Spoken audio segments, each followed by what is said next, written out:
সুষ্ঠু নিরপেক্ষ নির্বাচন মাধ্যমে জনগণের সত্যিকার প্রতিনিধিরা তাদেরকে দিয়ে এদেশের মানুষকে সেবা করার জন্য একটি সরকার গঠন করে। বাংলাদেশের সংসদ শেষ হয়ে গেছে, কিন্তু তাদের যুদ্ধ এখনো রয়ে গেছে। আরেকজন নবভবনে বসে আছেন, তিনিও একটি শব্দ উচ্চারণ করেন নাই। সেই জন্যই বলবো, আমরা কোথায় বসে আছি? যারা দুর্বল হয়েছে, ক্রস ফেলে গেছে, তাদের তালিকা করতে হবে। ফ্যাসিবাদ বিরোধী ঐতিহাসিক জুলাই আগস্ট অভ্যুত্থানে বর্ষপূর্তি উপলক্ষে নিহত সব শহীদদের আত্মার প্রতি শ্রদ্ধা জানাতে ঢাকেশ্বরী মন্দির প্রাঙ্গণে বাংলাদেশ হিন্দু বৌদ্ধ খ্রিস্টান কল্যাণ ফ্রন্টের আয়োজনে ছিল এই প্রার্থনা সভা। এতে প্রধান অতিথি হিসাবে উপস্থিত ছিলেন বিএনপির স্থায়ী কমিটির সদস্য ডক্টর মঈন খান। তিনি নতুন বাংলাদেশে নির্বাচনের গুরুত্ব তুলে ধরেন। এই অন্তর্বর্তীকালীন সরকার যত দ্রুত সম্ভব একটি সুষ্ঠু নিরপেক্ষ নির্বাচন মাধ্যমে জনগণের সত্যিকার প্রতিনিধিরা তাদেরকে দিয়ে এদেশের মানুষকে সেবা করার জন্য একটি সরকার গঠন করে।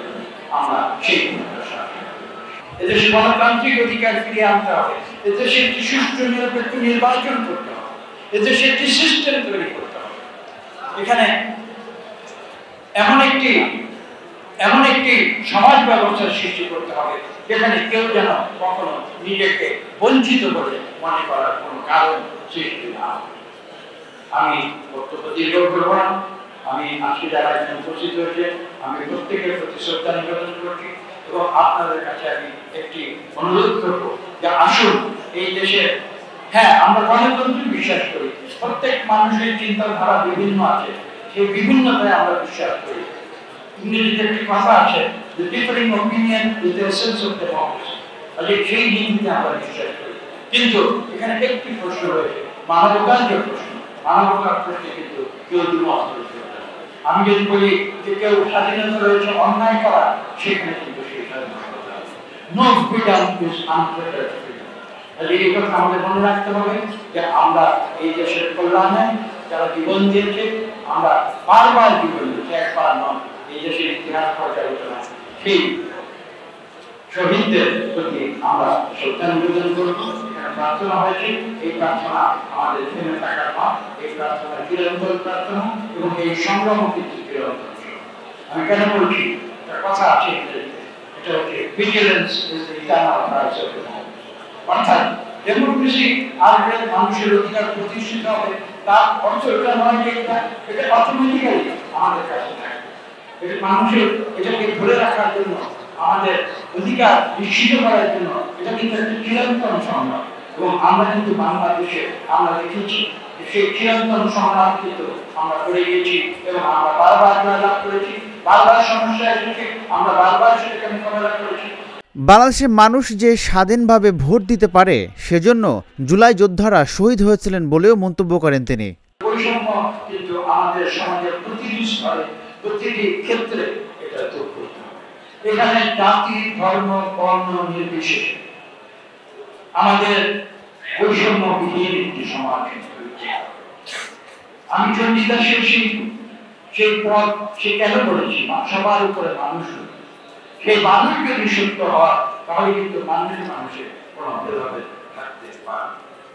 এবং এই সত্যকে আজকে বাংলাদেশে প্রতিষ্ঠিত করতে হবে এবং তারই ধারাবাহিকতায় আমি যে কথাটি এখানে আনতে চাই, শহীদ প্রেসিডেন্ট জিয়া রহমান যিনি বাংলাদেশি জাতীয়তাবাদের তিনি সূচনা করেছিলেন, সেই বাংলাদেশি জাতীয়তাবাদ কিন্তু কোন জাতি ধর্ম বর্ণের জন্য নয়, এই বাংলাদেশে যে বাস করবে সেই কিন্তু সে বাংলাদেশি জাতীয়তাবাদের অধিকারী হবে। এবং তার মাধ্যমে এই যে আমি একটু আগে যেটা বলেছি যে বৈষম্য দূরীকরণের এই যে ফর্মুলা যেটা শহীদ প্রেসিডেন্ট জিয়া রহমান দিয়ে গেছেন, এটা কিন্তু অতুলনীয় একটি। আমি অঙ্কের ছাত্র, যে কারণে আমি ফর্মুলা শব্দটি ব্যবহার করেছি। এই ফর্মুলা দিয়ে কিন্তু তিনি বাংলাদেশের সব মানুষকে বৈষম্যবিহীন করে দিয়েছেন। আমি বক্তব্য দীর্ঘ করব না।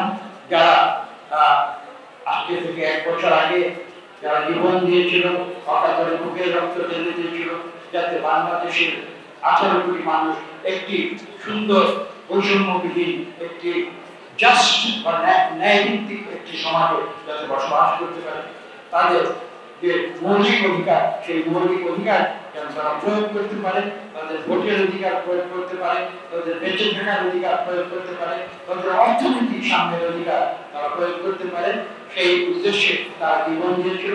আমরা তাদের শ্রদ্ধা জানাই এবং একই সঙ্গে আমরা এটা বিশ্বাস করি যে এই যে আন্দোলন বাংলাদেশের, আমি একটু ইতিহাস শিখে যাব।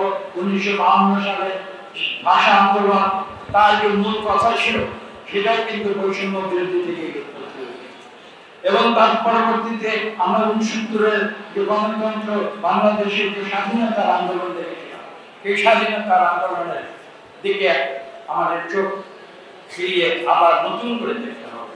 এবং পরবর্তীতে আমরা দেখেছি 80-র দশকে দেশনেত্রী বেগম খালেদা জিয়া রাজপথে থেকে তিনি সেই স্বৈরাচার তৎকালীন সামরিক শাসনের বিরুদ্ধে তিনি প্রতিবাদ করেছিলেন।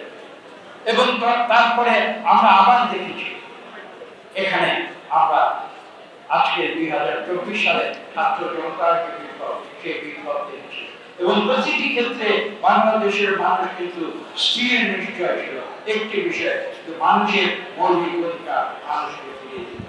এ সময় বক্তব্য দেন বিএনপির চেয়ারপারসনের বিশেষ সহকারী ABM আব্দুস সাত্তার।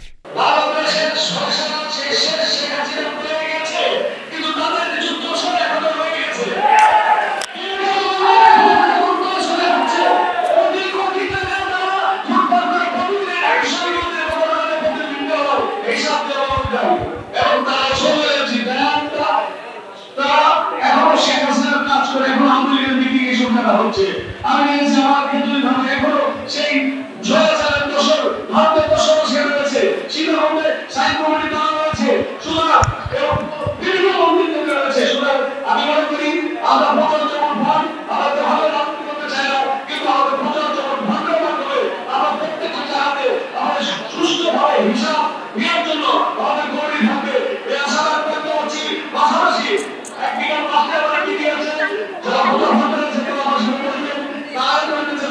আগামী পূজা লাগে আমাদের প্রত্যেকটা জেলার এবং ঢাকায় আমাদের কমিটি করে দেবো, সেই কমিটি শুধুমাত্র প্রশাসনের কথা বলবে।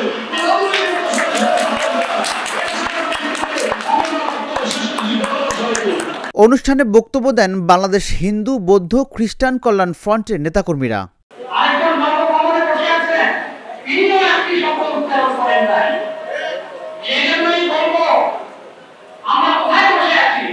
হিন্দু সম্প্রদায়কে বিপদের মধ্যে নেতৃত্ব নেতাগিরি দেখিয়ে হিন্দু সম্প্রদায়কে বিপদের মধ্যে ফেলে দিয়েছেন আপনারা।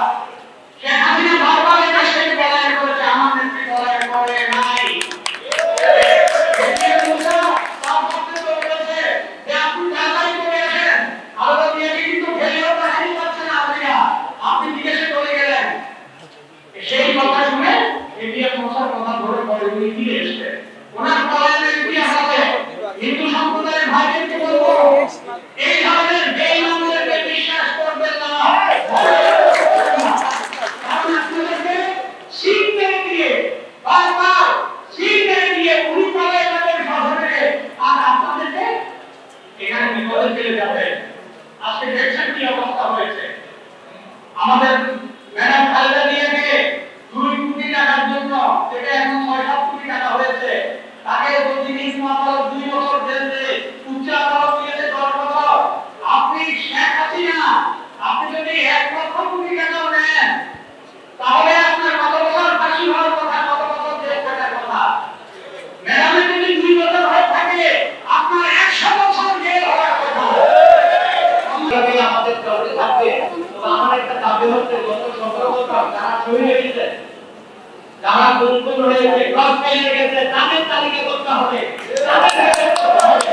আপনি এই বিষয়ে আপনি কমপ্লিট করে একটা গ্যাজেট করেছেন, তাও পর্যন্ত করতে পারে অবশ্যই করবেন পুরো যোদ্ধা, কিন্তু 17 বছরের যোদ্ধাদের কোনো আমরা জাতি স্মরণ রাখতে চাই।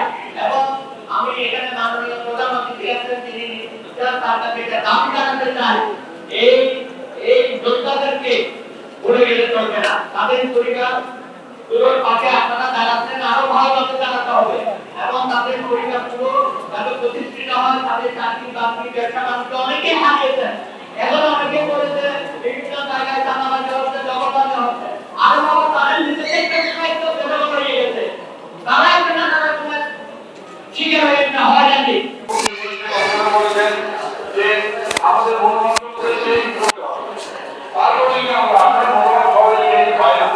হওয়ার জন্য পারস্পরিক আদান প্রদান হয়ে যাবে।